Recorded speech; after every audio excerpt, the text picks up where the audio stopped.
country should be. United we stand in America, hand in hand in America, together as one in a land that we love. United we stand in America.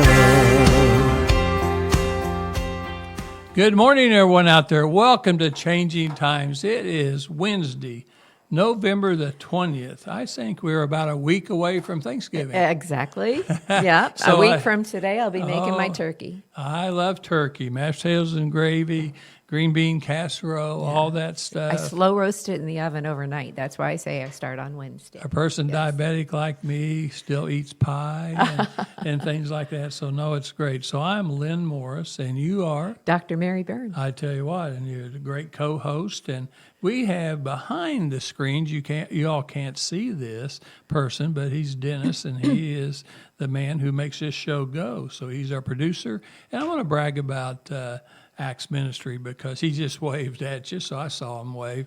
And I want to brag about Acts Ministry because it is a worldwide, non-denominational ministry that believes in God, Son, and Holy Spirit, and they're all volunteers. Dennis is a volunteer. Mary and I drive up here, and we volunteer our time for different things for Acts Ministry. Jim Whining and his wife, Pam, they're over there in Lee Summit probably today, or no telling, Dennis, they may be anywhere. they're everywhere doing great things for the Lord and for people. And he's not paid either, so we're all paid the same. Yeah, that's right. Equality, right? Right. So we don't have to worry about that. But today I'm going to do something different. Mary and I were talking yesterday, and I've had a struggle. It's been a struggle for my wife and I, losing my foot and my leg. She is a tremendous Uber driver. My schedule is such that I don't just go to the courthouse and stay there 8 hours. I go several places a day because I have different board meetings and different functions throughout the entire county as presiding commissioner.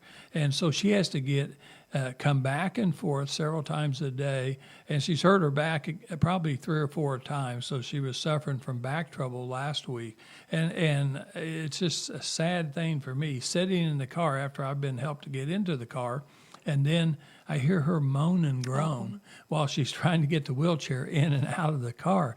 And it makes me feel pretty bad that I should be the one that should be carrying that wheelchair in and out of that car. But no, I can't do it right now. But I'm doing better with my leg, and so I'm up to about 4 hours a day on my leg.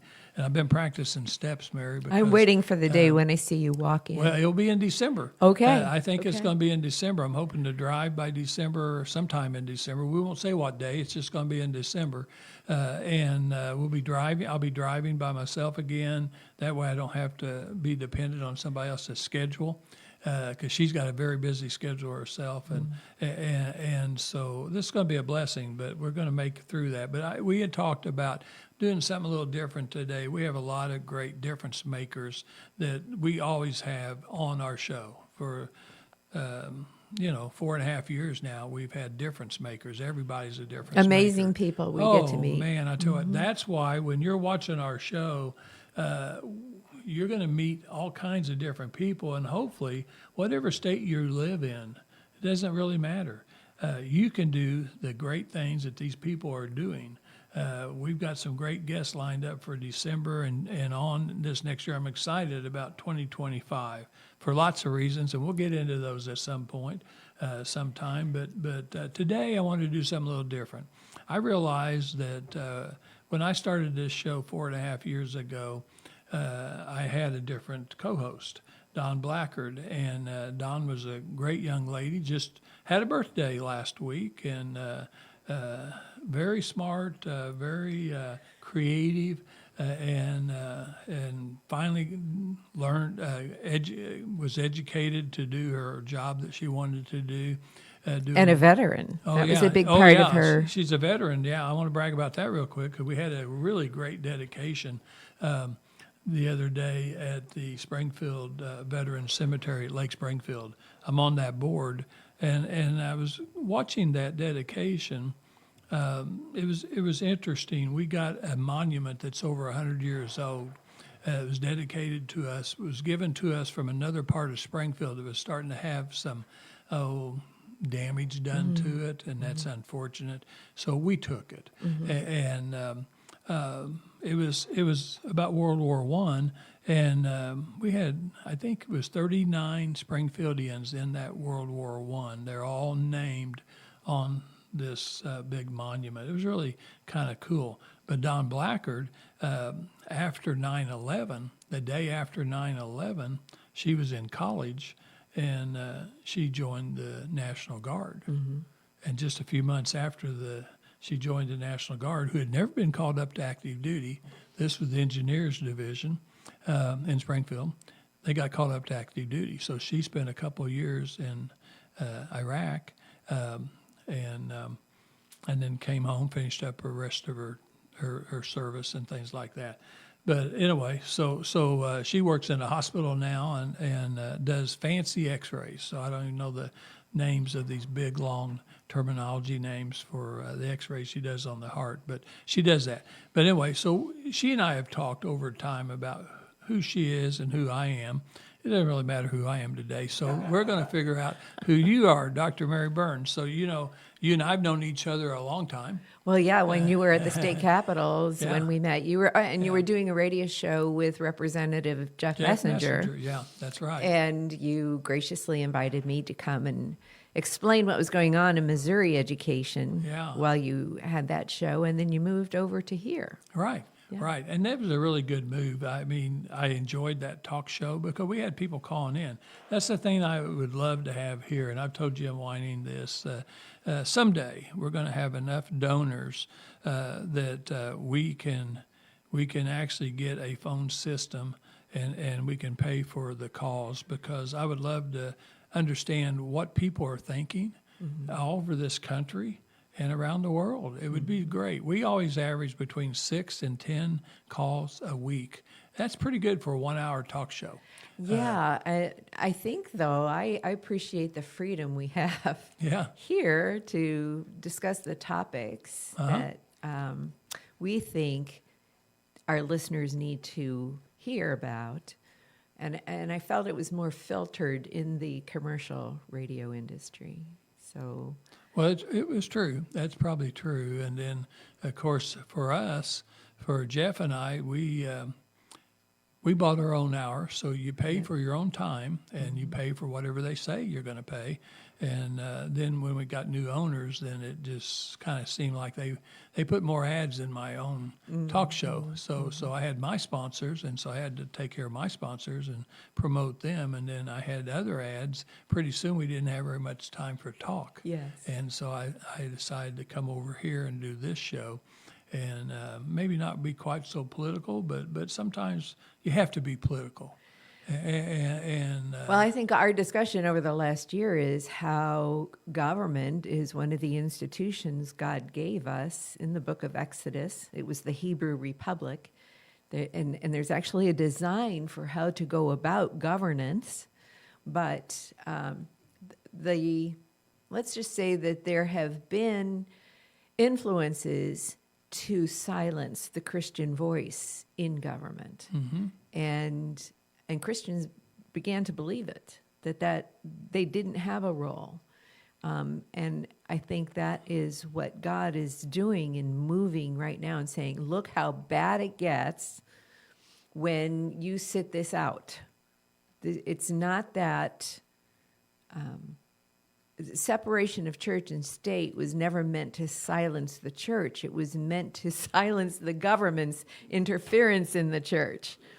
But they have successfully twisted what Jefferson said in his letter to the Baptists, and actually separation of church and state does not appear in our founding documents. Okay, it was in a letter, a personal letter written by Jefferson, so it is not an official policy. It's simply a cultural phenomenon when there's a group of people who don't believe in God and want him out of our lives. when they control the government, then the people groan. But when good men are in, and women are in government, then the people can celebrate. I mean, that's scriptural. So, yeah, that's part of, I think, the freedom that I appreciate being on this show. Yeah. Well, I tell you what, I agree with all that. So let's talk about Christians a minute. So we just had an election, and I think we had probably more Christians, maybe by number this time, that voted than maybe previously.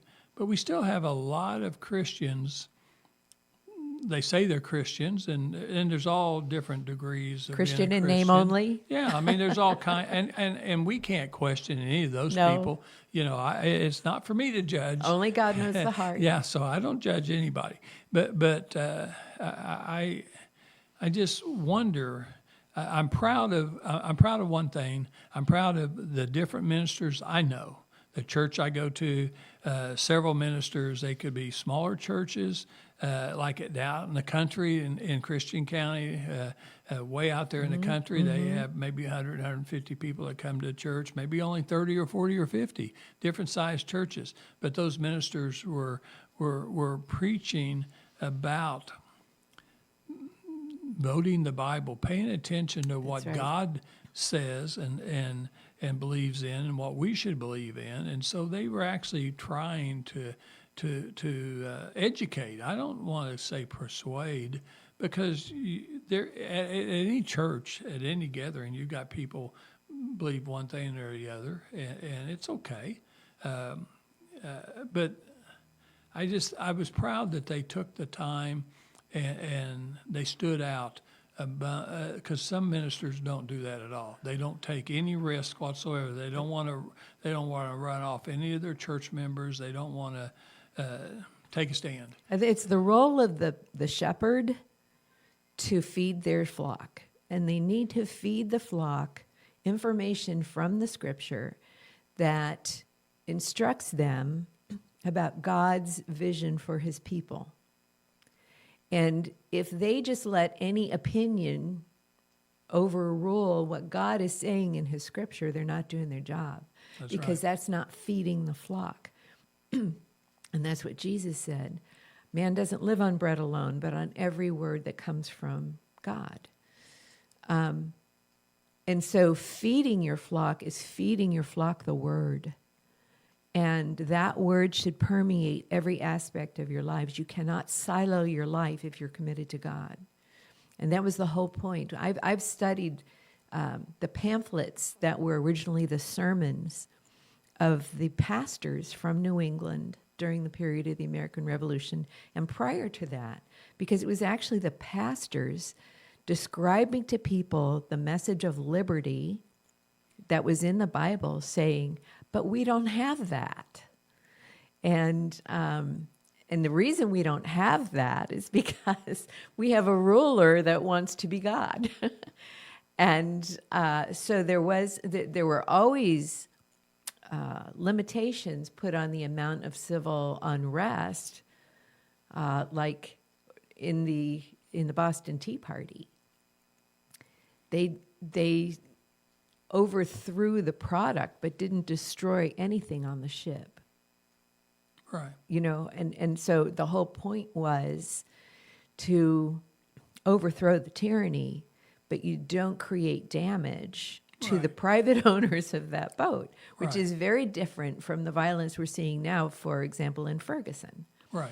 Where they destroy personal property and make the people miserable. It was, and the I think it was the Battle of Bunker Hill. The instructions were, don't fire the first shot. You wait until you're shot upon. Right. I mean, and that takes discipline and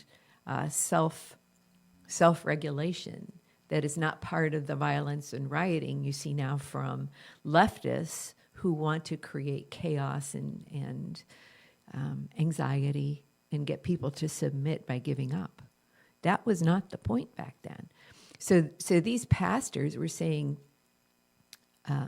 God has a plan for liberty, so that we can worship him in freedom, so we can serve him in freedom. That's exactly what the Hebrew public was set up for. That's exactly what Moses was trying to tell Pharaoh. Let my people go that they may serve me. It was never about licentiousness. It was never about freedom to be your own God. It was about government protecting the rights of the people so they could serve God in freedom. That's what was the mindset establishing this country. And it was John Jay who said, we are a Christian country. Well, yes, you can have other faiths live among you, but the principles of the documents that govern you were taken from the Old Testament. And it's the progressive influences that were more, I would say, steered by corporate thinking, like the Rockefellers and the Carnegies. They were successful in getting our culture to abandon that Christian worldview. And I can tell you, for example, Carnegie was the one that donated money in Pittsburgh for museums to be built, but the condition was that they would be open on Sunday, which, okay, so he was already eroding the Christian culture. I'm sure you remember, because I remember when businesses and government facilities were closed on Sunday. But they have been, and of course now we have several generations later, people who don't remember that. They don't. You had to buy your gas on Saturday because the gas stations were closed on Sunday. And that was all unofficial Christian culture operating to say, you belong in church. This is time for you to worship God. So, and Chick-fil-A still had that value. Hobby Lobby still has that value. And it's not because they're old. It's because they've maintained that tradition of informal self-regulation to honor God on his holy day. And I think they're doing okay business-wise, aren't they? Yeah, Chick-fil-A has been compromised by some of its leadership now. But the Green family that's still is the private owner of Hobby Lobby, they still are doing very well. Yeah.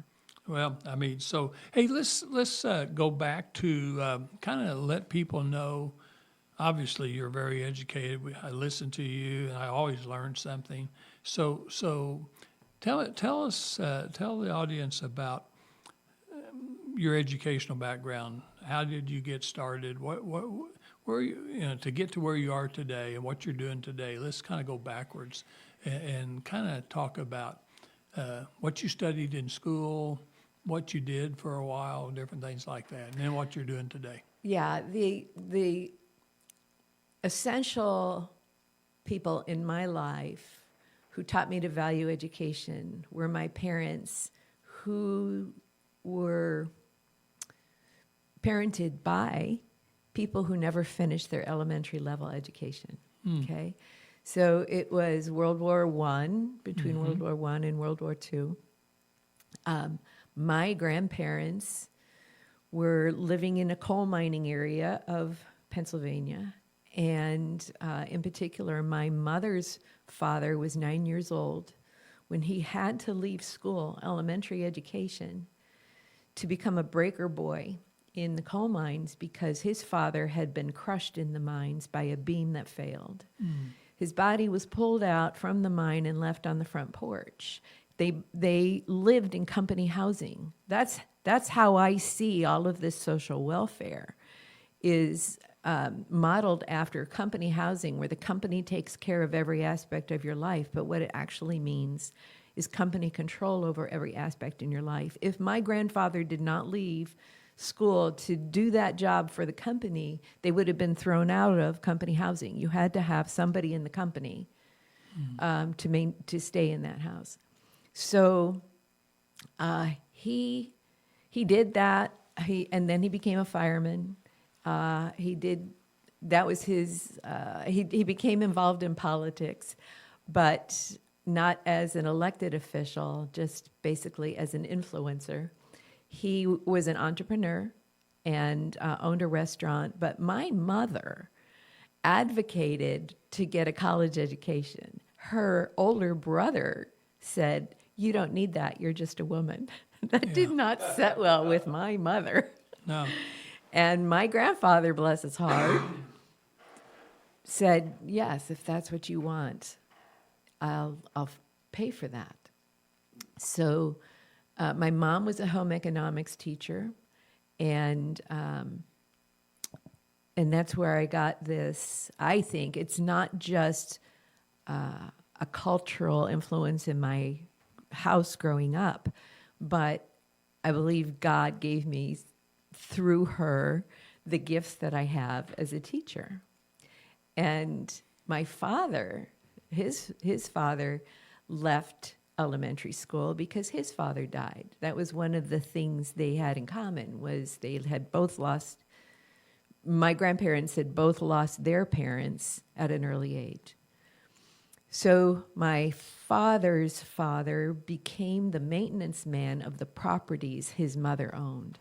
And when he was growing up, he had to work. My father had to work. But my grandfather's, his father's message was always, get an education, get an education, get an education. That will get you out of here.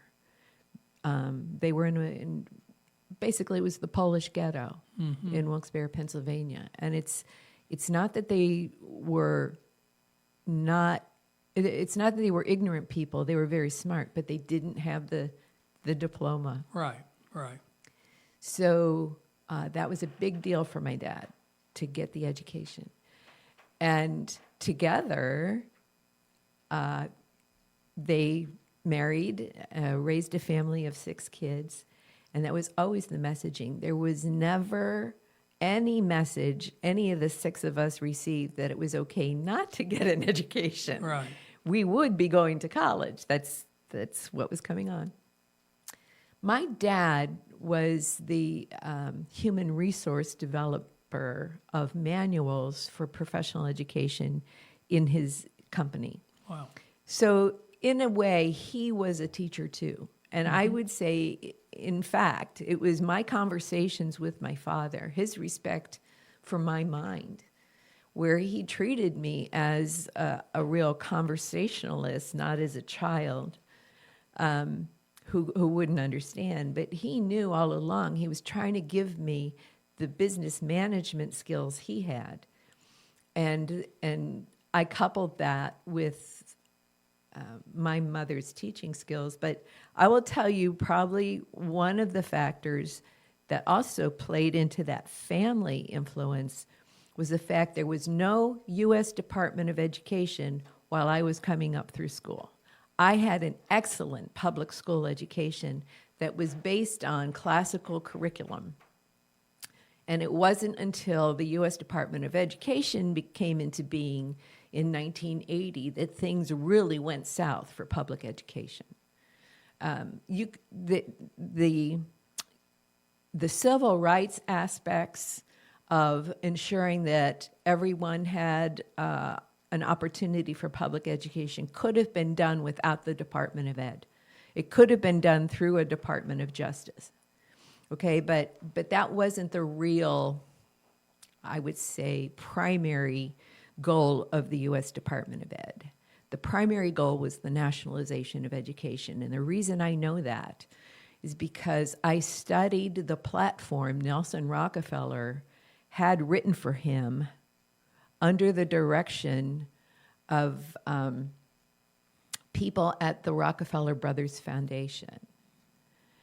And the one who wrote his education platform was John Gardner from the Carnegie Foundation of New York. Okay, so here you have these corporate foundations. John Gardner became President Johnson's Secretary of Health, Education, and Welfare, just assumed. At the same time, he was still the president of the Carnegie Foundation of New York.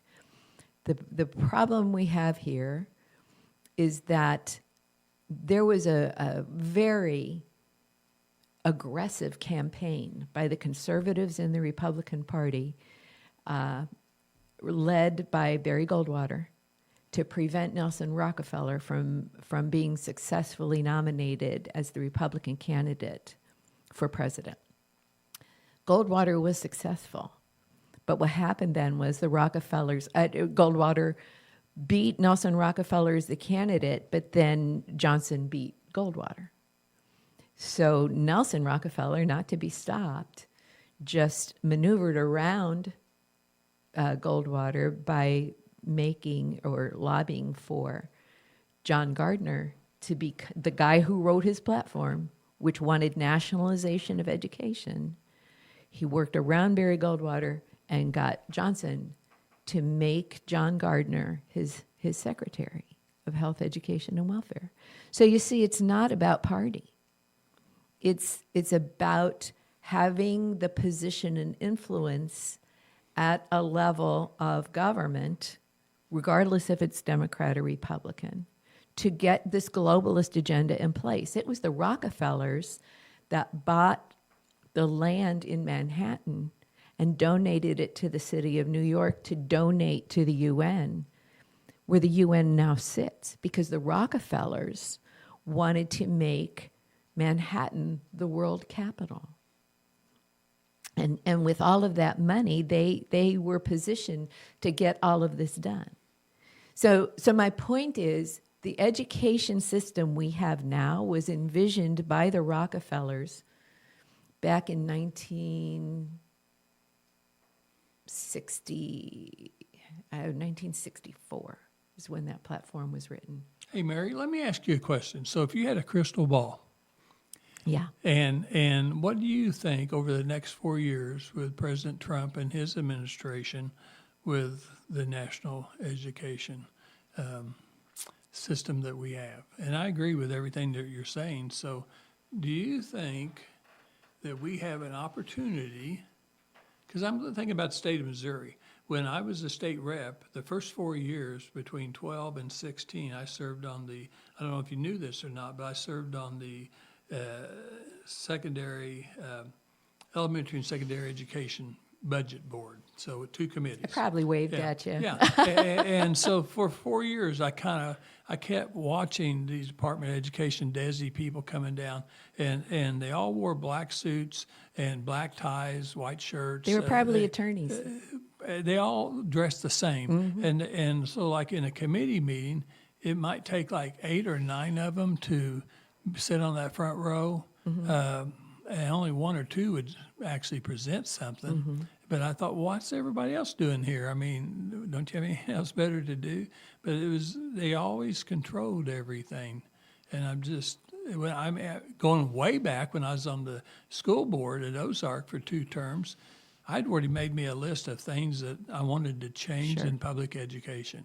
And so did a friend of mine who joined me on the school board at the same time.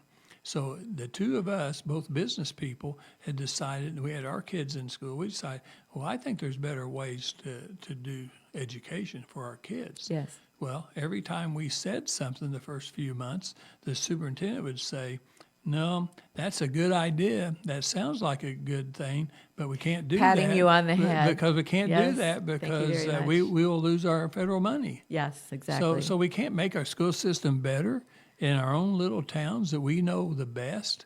And so do you think there'll be some major changes in the way?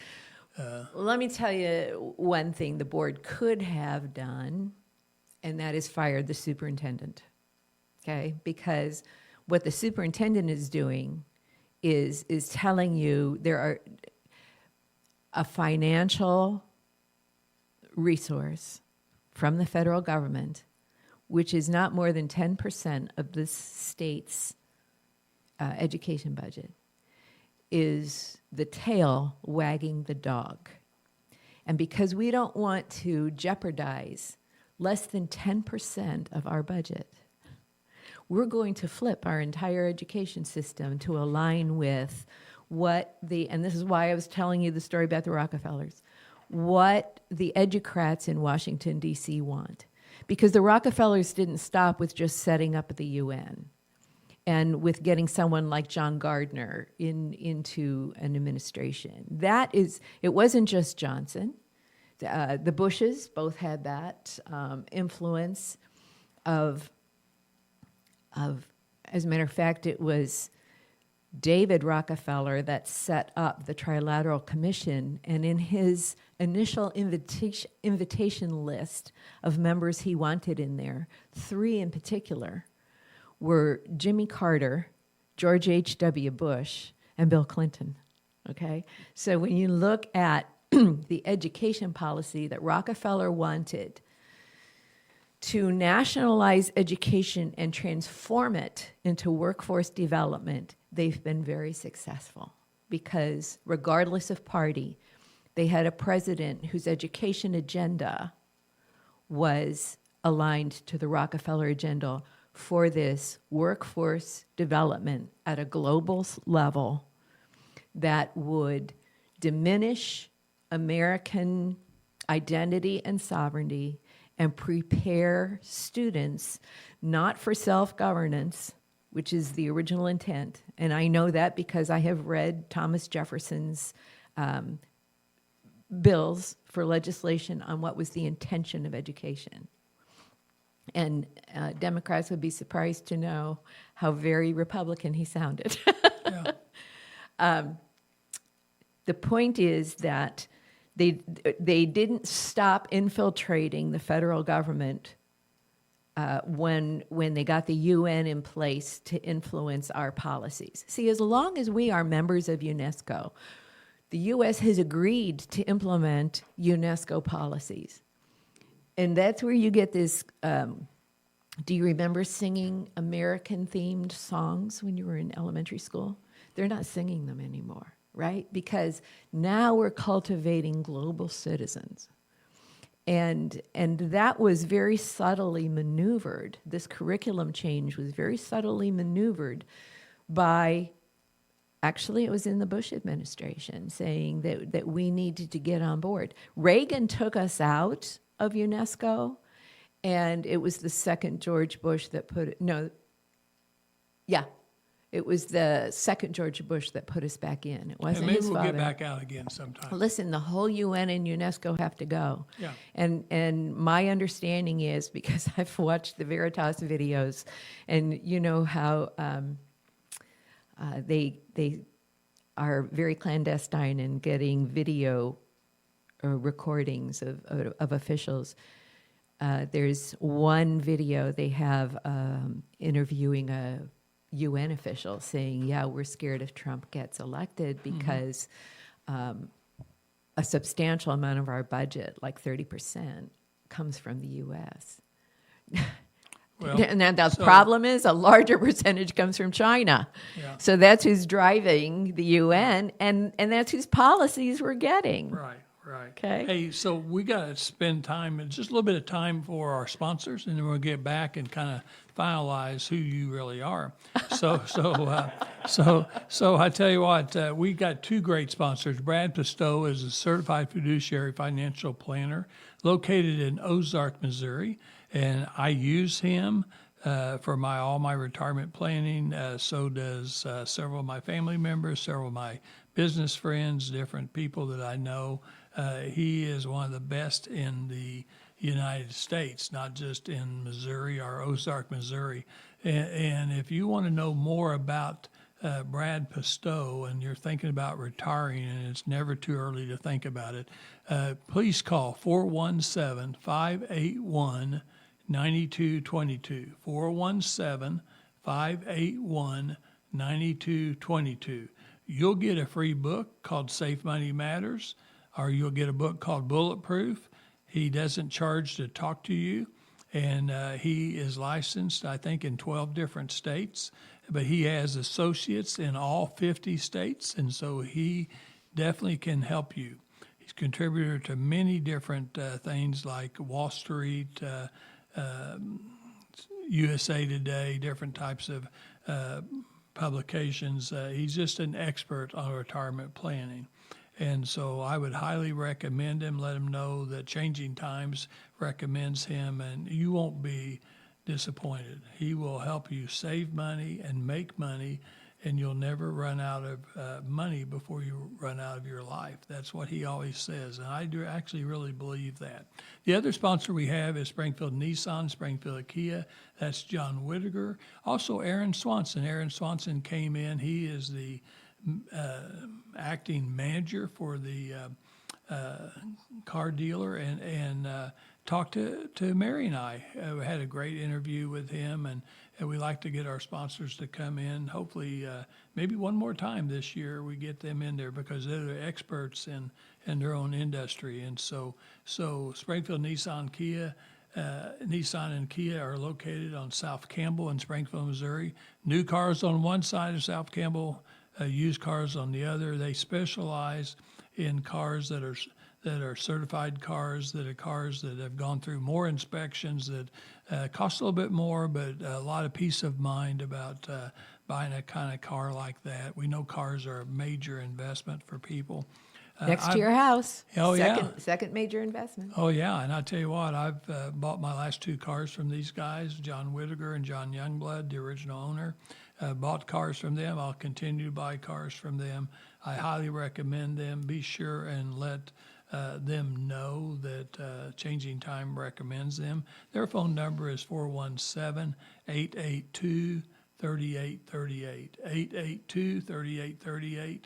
417. So, okay, so we're going to run out of time. I knew we would, but we always do. But so you start out with a bachelor's degree in what? And then a master's? Speech, well, it says communications, but I went into my undergrad degree for speech pathology, and it was a teacher in my high school. Well, actually, it was the wife of a teacher in my high school. I did speech and debate in high school. And so the debate coach's wife always accompanied us as a chaperone. She was a speech pathologist. And it was through her influence that I investigated speech pathology because I knew I wanted to do something to improve people's lives. This was associated with education. And I ended up applying for speech pathology. But I went through college in 3 years, basically because I did not like college. And I thought there's only one way out of this, and that's to go through it. But so I did it on a fast track. And by the time I was ready for the semester of internship, they were going to send me to a big urban city, and I had been a small town girl to do my internship, and I said, I can't go. I don't have the skills to negotiate danger up there. I'd be by myself knowing nobody. Let's have a plan B. And so it cost me this grandfathering into speech pathology because that was the year they changed the requirements from undergrad to master's degree. But I did it. I said, I can't go to this big city. Change me to an institution for the deaf, and I'll do my internship there. That ended up being St. Rita's School for the Deaf in Cincinnati. But I had to change my degree program from speech pathology to communications to do that.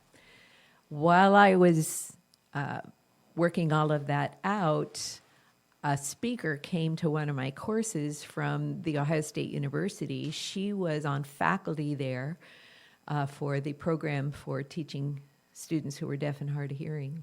And she said, I have scholarship money available for people who want a master's. And so because my internship was in a school for the deaf and she was offering a master's in deafness, I took it. And so my master's was paid for. I was on a national defense loan. And for every year I taught as a teacher of the deaf, the payments on that loan was canceled. So after teaching 5 years, that loan was canceled. And I really did not have ambitions for getting a doctorate. I was really a family type person. I thought it'd be great to get married and have a family. But God had other plans. In all honesty, it was a God thing. where I realized I wasn't in a social circle where I was going to be supported for advancing in education. I needed to get out of that. And lo and behold, I went to McGill University for a year, realized I wasn't going to stay in Canada, so I didn't want to learn Canadian law and administration. I applied to Columbia University they had a grant program for getting a doctorate in special education with a focus on deafness. And I go, thank you, God, I guess this is it. And I learned a lot from the women on faculty there that says you don't have to compromise your dreams for, family just because you're in higher education. And that was a big deal at the time because my father said to me, do you know what this will do to your chances of getting married? And I looked at him and I said, yeah, Dad, I thought about this. I don't want to marry a man who doesn't want to support my education. And he goes, okay. And so it wasn't a matter of having to choose. It was a matter of waiting for the right person. Mm-hmm.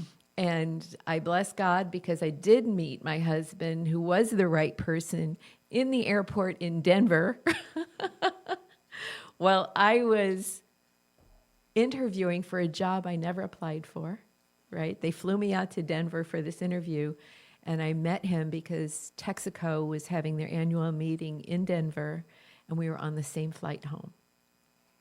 So God has his ways. I've really learned not to fret. There are times when I get impatient with his ways because I would have done things sooner. But I learned that he knows what's best, and he loves me to do what's best for me. I just have to be in his will. So what happened after that was, I was teaching in higher ed. Tom and I did have Mary Catherine, and I thought, this is great. God has given me and equipped me with everything I need to do what I enjoy, and that was a wonderful thing. And then this whole Common Core thing started up, and I go, hang on, this is not giving kids the opportunity I had to.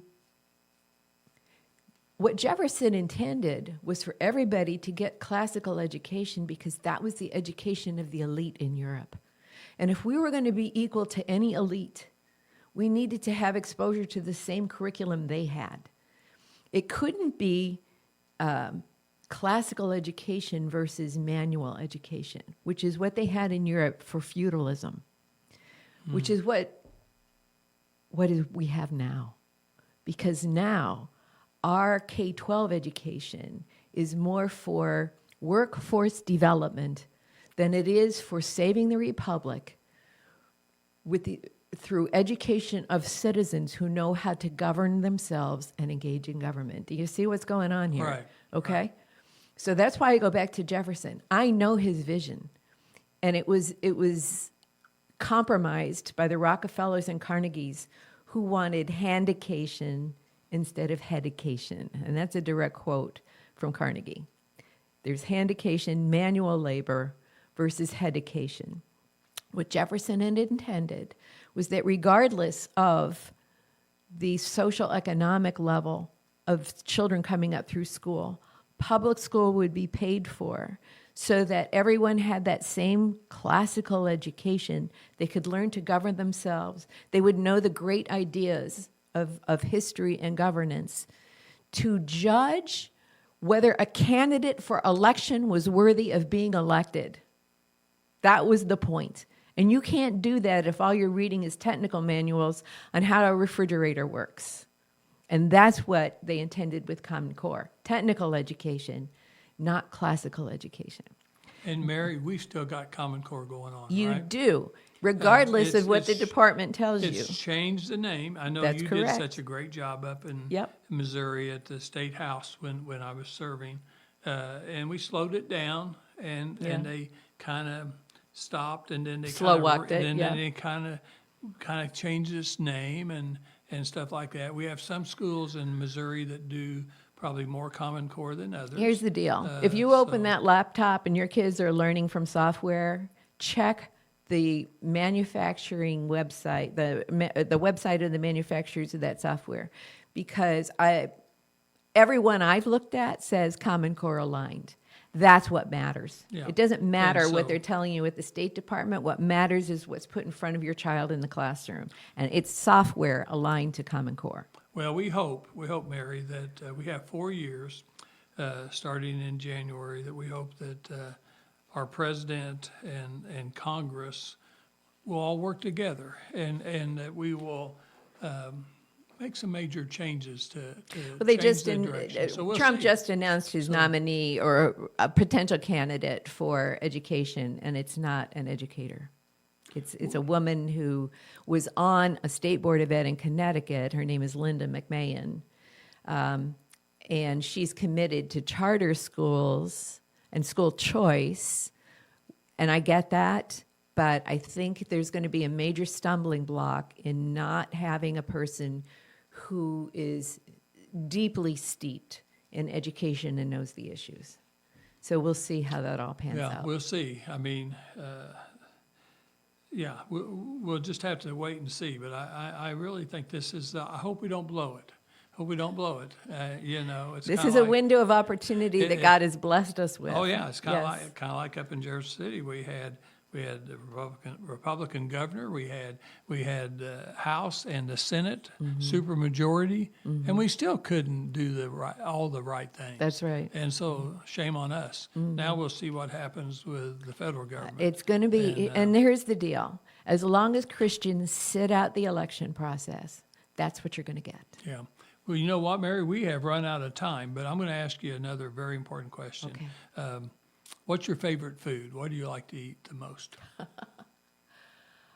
I say pizza, but in all honesty, I would say my favorite meal is Thanksgiving dinner. Yeah, you know what? Thanksgiving dinner, you can't beat that. And happy Thanksgiving. We'll be back next Wednesday, but the day before Thanksgiving. But just have a great weekend, and we'll see you next week. Mary, you are an amazing lady. You are a difference maker. You certainly are. And so I have always enjoyed visiting with you and talking to you. I learn so much every time. And I appreciate your company and the opportunities you send my way. Well, I tell you what, and someday I'll tell you, when I was growing up in elementary school, I had to go to a speech therapist because they said I couldn't pronounce the words. They even clipped my tongue. Oh, did You they? know that? Yeah, Did yeah, you know yeah. that was a therapy back then? Yeah. Did you ever have that? Yeah, so we knew so about it. somebody recommended that. So anyway, so I had my tongue clipped, and even when I was growing up, even my kids, I'd say a word a little bit differently, and they would make fun of the way I said things. I said, well, look where I am. People have to listen to me. They may not want to, but in the positions I'm in, they have to listen to me. And so I've gone from not being able to speak very well to not like you. You know not what like Mark you, Twain said. He not said, like the you." older I get, the smarter my dad gets. Oh, yeah, yeah. All right. Well, everybody have a great weekend. We'll be back next Wednesday. All right. God bless.